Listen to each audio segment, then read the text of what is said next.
for the year, and we're coming to you live from Menara KEN in Taman Tun, Dr. Ismail in Kuala Lumpur. And we're fortunate enough to be joined by Yvonne Tan. She's off camera right now. The Deputy Director of Community Affairs at KEN Holdings Berhad.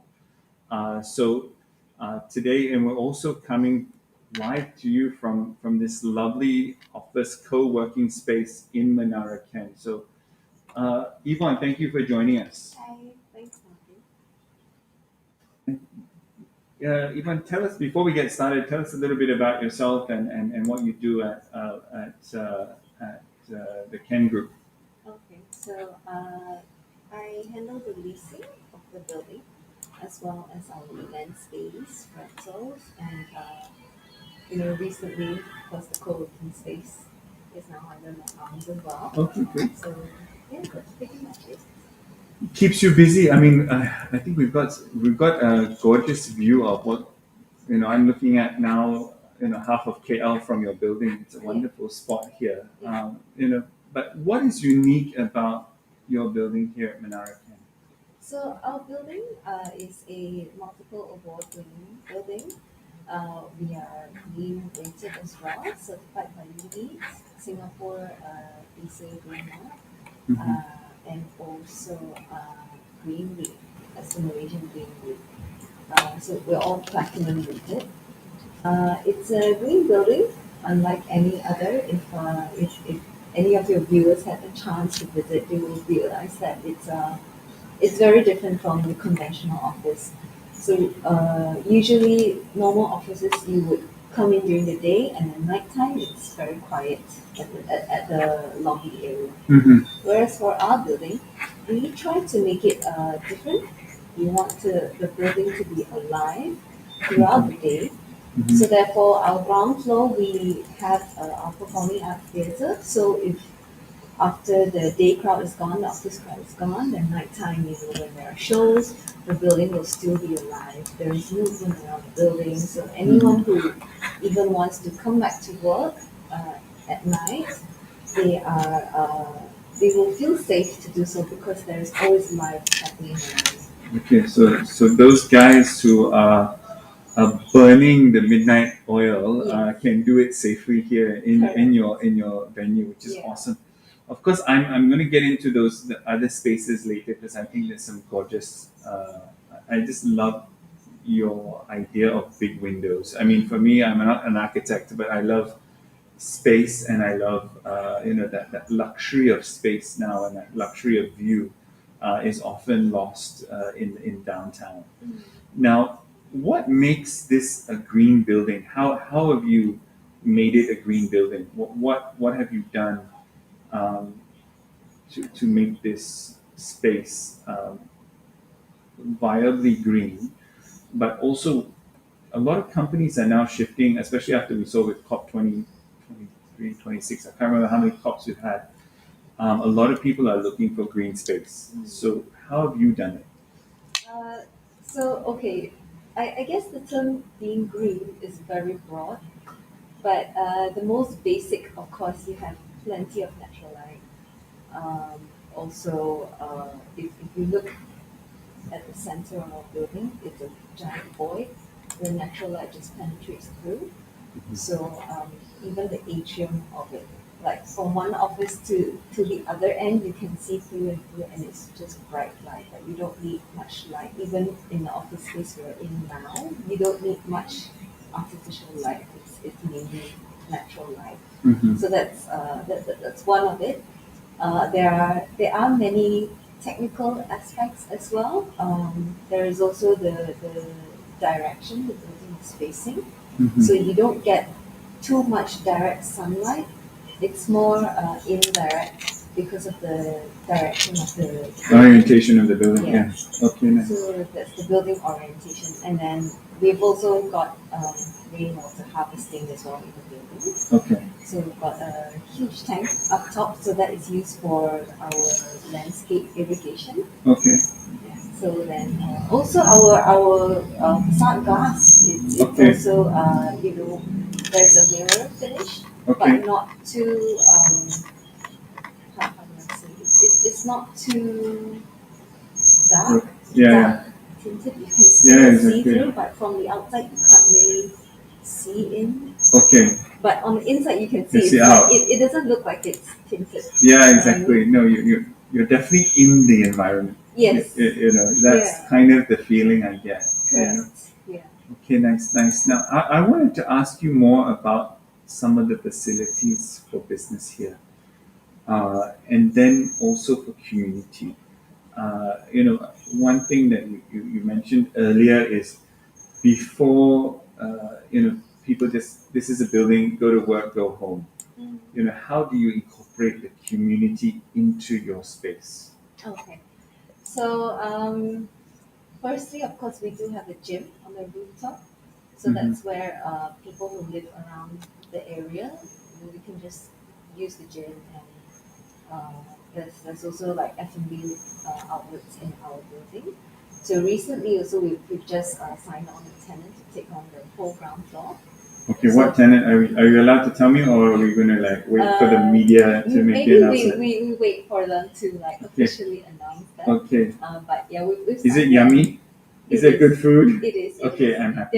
They're quite popular in Changkat. So Okay. if you frequent Changkat, you would definitely love Okay, it. okay, Yeah. I'm excited. I'm excited. Good, good, good, good. So that's just one way we try to also make it different, different offerings to the community. Mhm. So we did get like many offers for the ground floor space. So we try to curate the tenants that come into the building, just so we are not like any other shopping mall. Because Mhm. if you go to any shopping mall, you will find the same F&B brands everywhere. Yeah, exactly. So we didn't want that. We wanted something that would also fit in the building as well.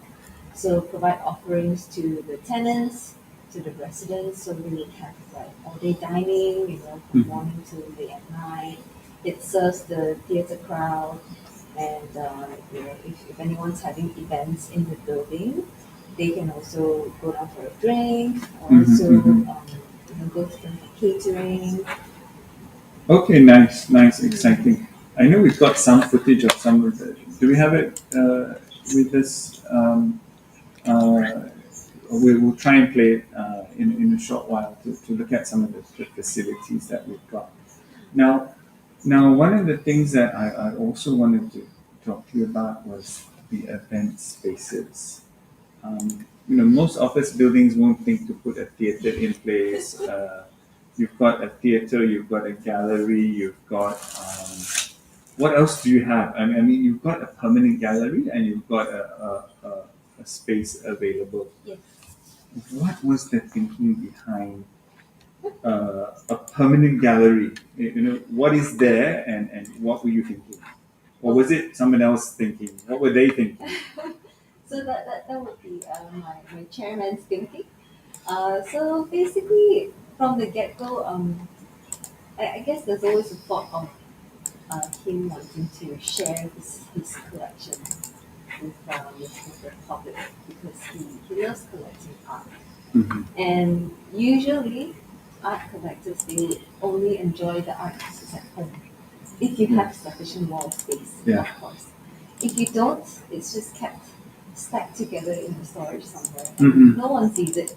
Mhm. Once in a while, maybe you'll have a look at it, and that's about Still it. there, yes, okay. Yeah. So he wants to share um, Malaysian artists' artworks, because we do have many talents in Malaysia, which sadly maybe not made known of as much, or if only if you're in the arts industry or the art Mhm. scene, you would know of them. But like normal people, like with me, I'm not an arts person, but I wouldn't know them.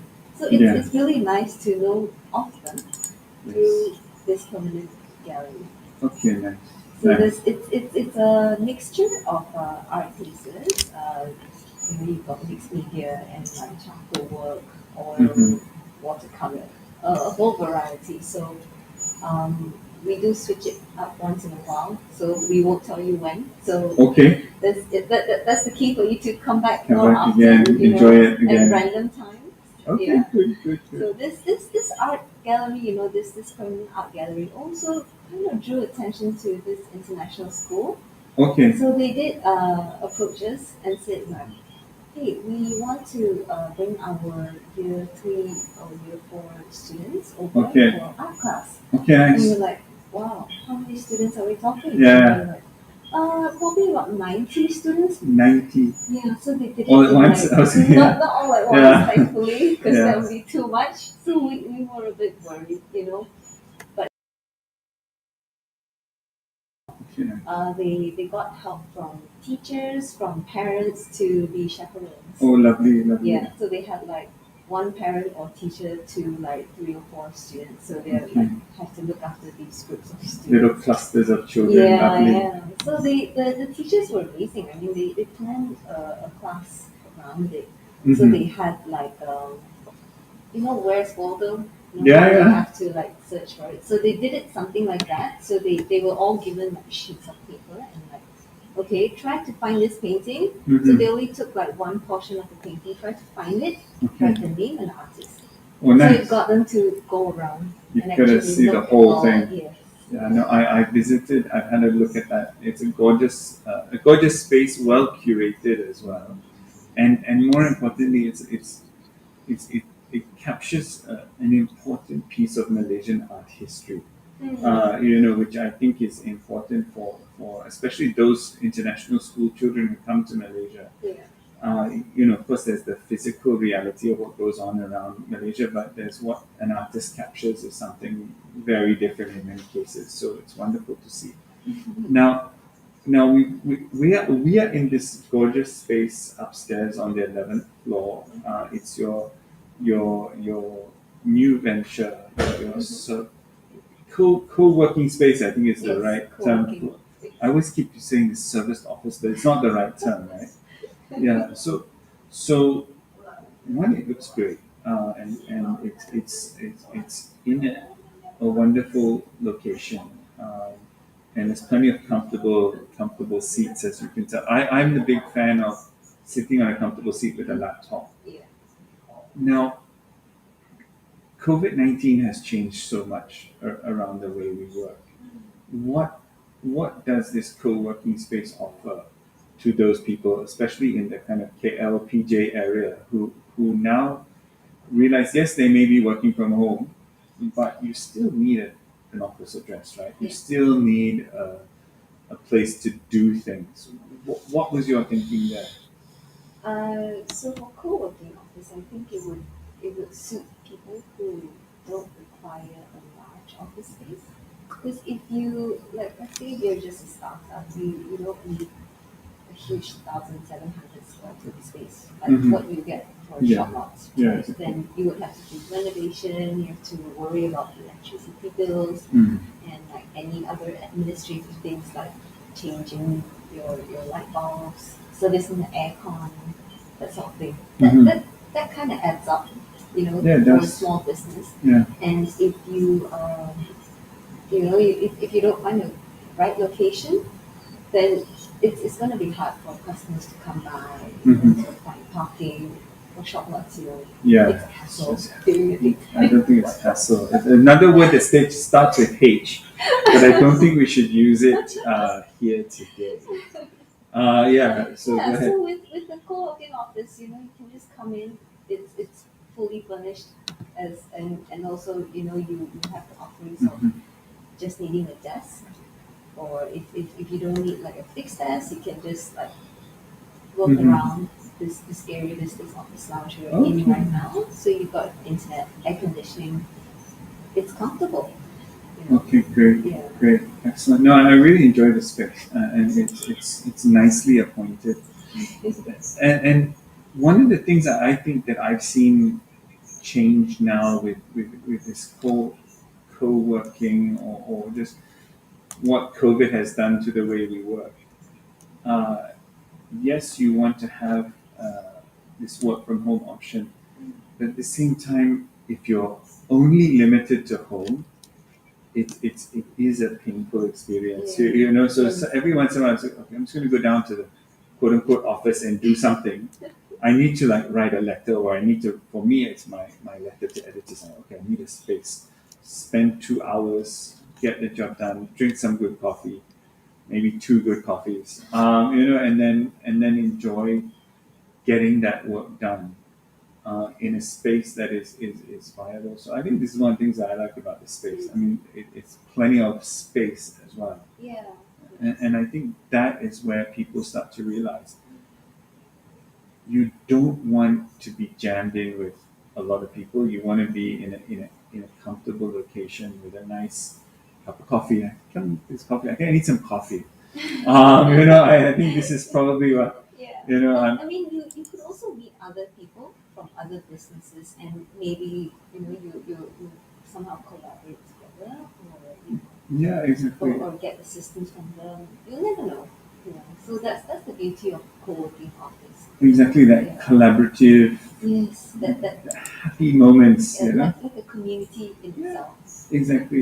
That's why you're in charge of community engagement. That's why you're in charge of community. You've got the arts community, the business community, and there's just like general community. Yes, It's good. It's good. It's good. Now, when we start moving to get into digging into this problems of business, now we start to realize data is going to be a big issue. Now your building is I'm just looking out at, is it one of Tama, right? And IKEA is there. Yeah, so you're in a good location in terms of the data backbone. Um, what have you seen in terms of your tenants and what their requirements are for data? Data. Okay. So I guess for our larger office tenants out there, so we've got Nestle, we've got DTSH, so we've got a global call center called Nordin. Mm-hmm. So they have their own built-in server as well. So Mhm. to them, I would imagine data is their utmost importance. Mhm. And they are a global office, so they serve a few regions as well. So we've got um, lots of expats basically working here, servicing the world. Yes. So we provided them with the infrastructure to be able to get stable internet connection, and also power. There's no electricity shortage. Like if there was a blackout, Mhm. we would have power backups because we run on a dual source power supply. Okay. So it's not generator.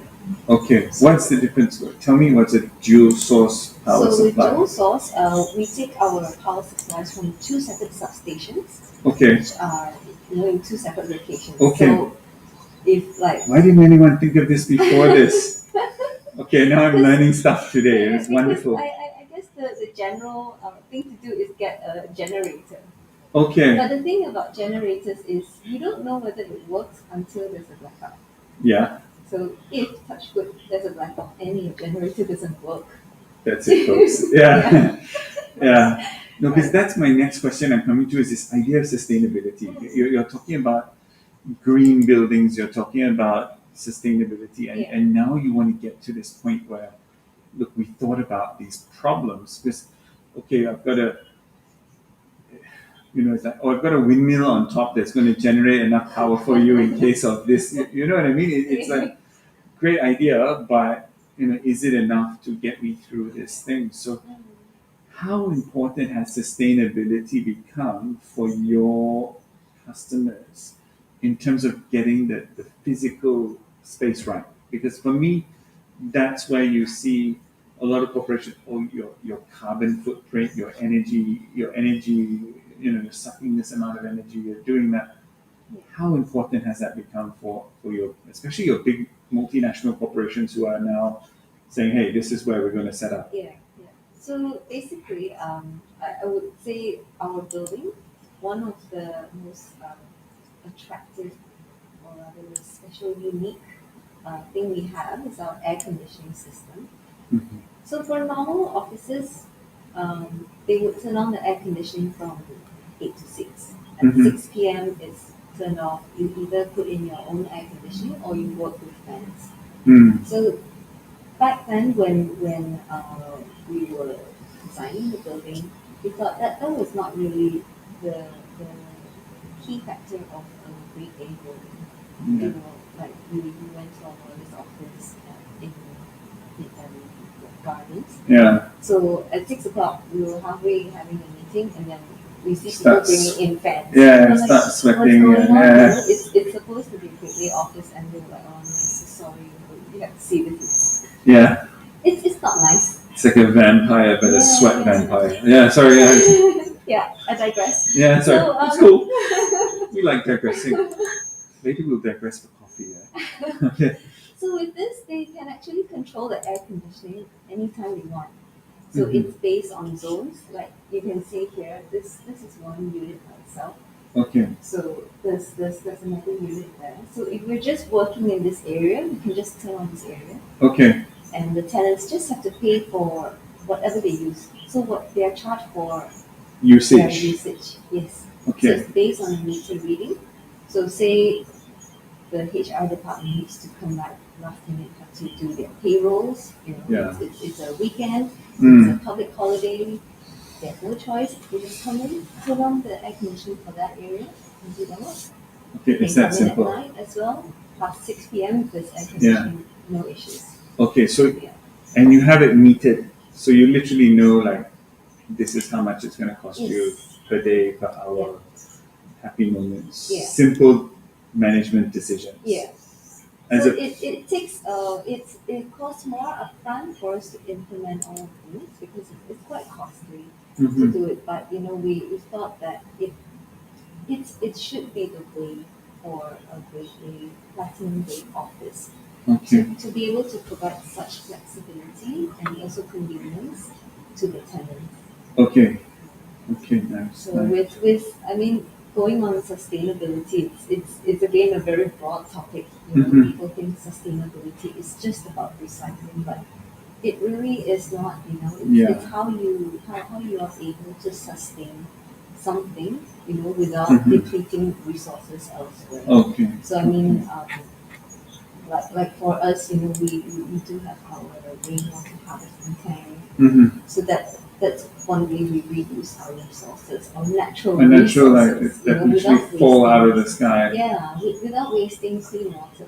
Okay. You know, like also air conditioning as well. That's one of the things. So because like in normal offices, if say you want air conditioning to be turned on, you can, but you have to pay for it. Mm-hmm. And for them to do that, they need to turn on air conditioners for all the other floors, just Wow. because you need air conditioning. So that's a lot of Just wastage. doesn't make sense. Yeah. Yeah. So Okay. that's where they, you know, my chairman and my MD sort of took inspiration from that. Okay. And then that's where they, you know, thought forward and, you know, do something about it. Use Yeah. engineering to make this building better. More sustainable. Yeah. I think the key thing is the thought. You know, I mean, they had a thought in their mind how to fix the problem, Yeah. as opposed to like, you know, the 100 buildings that we're looking at now is like, well, we just did it that way, and then at 6 o'clock you're on the fan. Of course, companies got to go and buy all that equipment, right? You know, and it's a waste of money. Yeah. Yeah. And installing your own air conditioning as well, and then you get like unsightly air Yeah, compressors exactly. outside. It doesn't look So good it at didn't. all. Yeah. We're Doesn't like, look good. no, No. we don't want that. Yeah. Yes, it's not. That's not what we're looking at. So, when you start to look at now the this kind of the near future of business in Malaysia, you know, allegedly, I want to say allegedly, hopefully, we're coming out of the pandemic. You know, of course, Omicron is the favorite search something data trend at the moment, but by and large, we're seeing Malaysia returning to a business as normal. What do you see as the kind of recovery timelines and you know things that will happen in the near future, things will happen in the medium term? I don't think anyone can talk long term anymore. You know, long term is for soothsayers and I don't know, really good economists. But yeah, what are you seeing? I think eventually we'll just somehow live with the virus. Learn to live with it, and with our vaccines rolling out, with the booster shots and things like that. So also with the workforce, I would say that working from home would be something not unusual anymore. Mm-hmm. Being able to be mobile when you work and always having good internet connection. Mm-hmm. Zoom is like not unusual anymore. Yeah. It's you're doing interviews on it, doing meetings on it, just casual meetups through Mm-hmm. Zoom. That's become sort of like the upcoming trend. Yeah. Even with events as well, we do get people who are saying like, hey, we just need a space to be able to um, have our Zoom conference. So they just Yeah. want like a nice background space or a blank space Yeah. to do your A setups. wall. Yeah, and then they'll Yeah. just go live, and everyone can just log in, just Mm-hmm. attend the conference without being there. Yeah, exactly. Yeah. Even AGMs as well. There's Yeah. online AGMs. I mean, we did our AGM via the web, so that was a first for us. Okay, nice. So I think that's where we're sort of moving to. Okay, nice. Yeah. So businesses will kind of adapt to that Mm-hmm. eventually, being able to work remotely. Nice, nice, nice. Yvonne, I really want to thank you for your time. It's literally flown by today, our discussion. There's Thank you so much there's for having there's a me. lot that we learned about sustainability, a lot Yeah, what but there's so much more to talk about. I can go on, but it's there's okay. always time. Always leave something not leave something unsaid, leave something, keep them wanting more. And I think one of the things that we can do is those who are interested in understanding a bit more can come down to Menara Ken and have a look around and see you. I'll make sure that in the links below we'll get all those details. So, Yvonne, thank you very much for joining us, Thank you and so we'll much. look forward to get you again. So, over to this camera, is it? Okay, now I've got to say something like, thank you very much for joining us on a working lunch with Nordin. We look forward to seeing you again next week on a working lunch. Thank you very much.